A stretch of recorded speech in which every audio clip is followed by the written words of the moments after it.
po, Yesland family. Ako po si Elizabeth Nuno. Ako po ay from Timberlane. At ako po ang tumatayong SM ng aking small team, ang Dreamers team. Paano ko po ba na-motivate ang aking team para magawa nila yung high performance nila? Siguro, kagaya po nung mag-start ako, from day 1, minake sure ko po na motivated na agad sila. Kumbaga sa bagong silang na sanggol, dun pa lang hinuhubog mo na sila sa first day pa lang. Siyempre, bakit ba sila na-motivate? Siyempre, sino bang hindi masaya sa Yesland Realty? Number 1, ang una ko sinasabi sa kanila, sa Yesland Realty, iba, hindi lang siya benta, meron ka ding isang malaking at masayang pamilya. And then, yung pangalawa, syempre, yung palagi mong sinasabi sa kanila yung pinapaalala sa kanila kung bakit kailangan nilang maging masipag. Kagaya ng iba, kami po sa Dreamers team ay puro nanay na.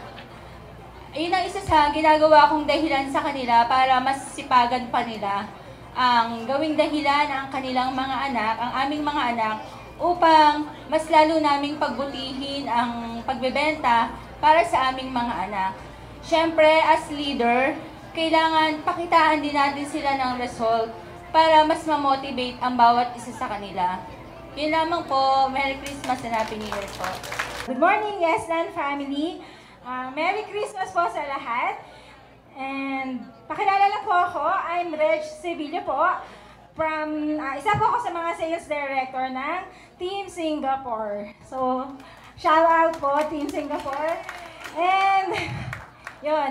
So, unang-una po, unexpected po na magiging top sales director po ako bago matapos yung taon.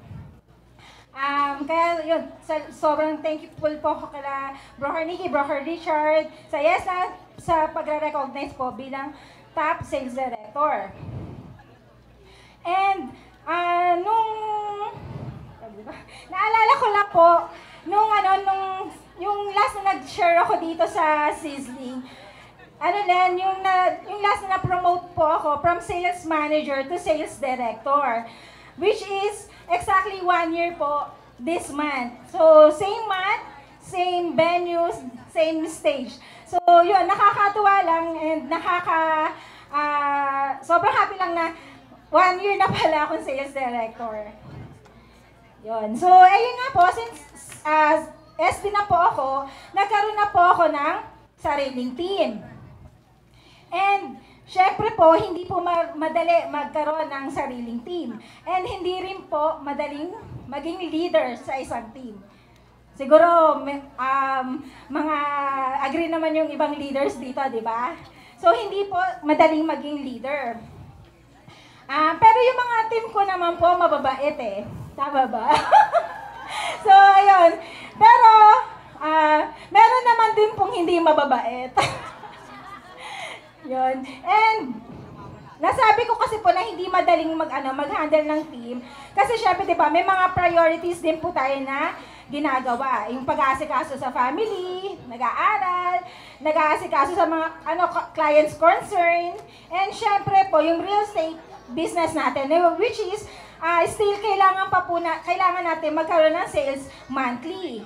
And syempre, dahil po may sariling team na, hindi lang yung sariling hindi lang po yung personal na sales yung dapat tutukan, dapat matutukan din yung team. Kasi nakikita mo sila na na may willing matuto, willing na gawin tong real estate business.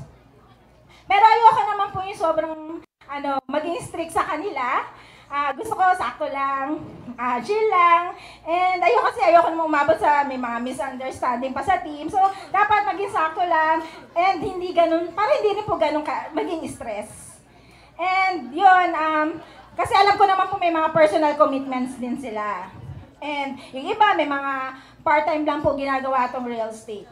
Pero, still, nire-remind ko po sila na since nandito na sila sa real estate gawin na nila yung full effort nila na magkaroon ng sales monthly. Para kapag nga may mga sales yung ibang team na na galing sa marketplace, sinesend ko rin sa GC namin na para magkaroon sila ng reference na eto sa marketplace lang yung sales nila. Kaya ako, marami talagang way na magkaroon tayo ng benta.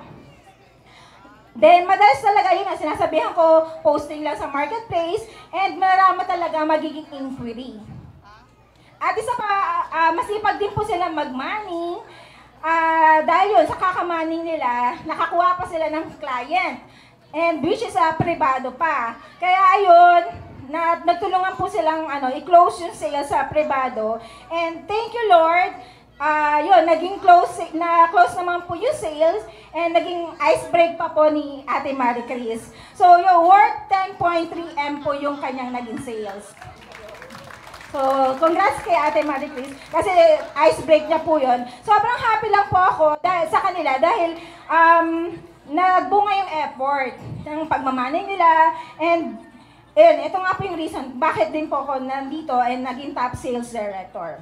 Sabi ko nga po sa kanya, nagbunga yung yung pagsasagot ng mga inquiries na kahit marami na po siya na experience na negative sa mga inquiries niya na sinasabihan siya kung totoo daw ba siya, legit daw ba siya, nasabihan pa siya ng scammer. So, yun, kaya may reason pa nga po na nasa tripping location na kami or sa venue ng meet-up namin. Actually, may tripping sana sa South Point Villa sa Alaminos. Nasa SM Calamba na kami, hindi kami sinipot ng client. So, di ba, napakasakit. Sabi ko sa kanya, okay lang yan. Ito, kaysa naman, nasa Alaminos na tayo, mas masakit yon. At least, nasa SM Calamba pa lang tayo. So, and then, nag-mall na lang kami. Then, yun nga, sabi ko rin sa kanya, yung benta mo, kasi hindi lang po yun ang unang na-experience niya na maraming negative na sales eh. Kasi medyo focus na yung Borland. So, sabi ko nga sa kanya, yung benta sa privado, parang 10 unit na yan ng privado, kasi nasa 10M, 'di ba yung sa Alaminos na Borland nasa 1M lang yan. Kaya sabi ko sa kanya, parang 10 unit na yung nabenta mo. Yun. Tapos sabi ko nga sa kanya, ikaw tayo mag-ready ka na ng speech mo. Kasi almost patapos na yung November no. Sabi ko nasa top 3 siya. Tapos sabi ko sa kanya, mag-ready na siya ng i-speech niya. Kaso si Janine ginalingan ng November 30. Ayun, lumaglag po siya, naging top 4. Pero sabi ko sa kanya, akit siya ulit mamaya dahil ice break niya. Then yun, ayun lang po. And message ko lang po sa lahat, especially po dito sa mga bago po dito sa Yesland. Nandito na po kayo nandito na po tayo. Bigay na po yung best natin. Napakaganda po ng real estate business natin. Basta consistent lang po tayo. Consistent lang po talaga sa lahat ng ginagawa. Kasi nga, di ba sabi, consistency is the key to success. May benta po para sa atin. Basta laban lang. Ayun po, again, thank you so much. Thank you, Broker Nikki, Broker Richard, and Merry Christmas po sa lahat. Thank you! Yan. Congratulations, SD Reg, and congratulations once again sa ating mga awardees.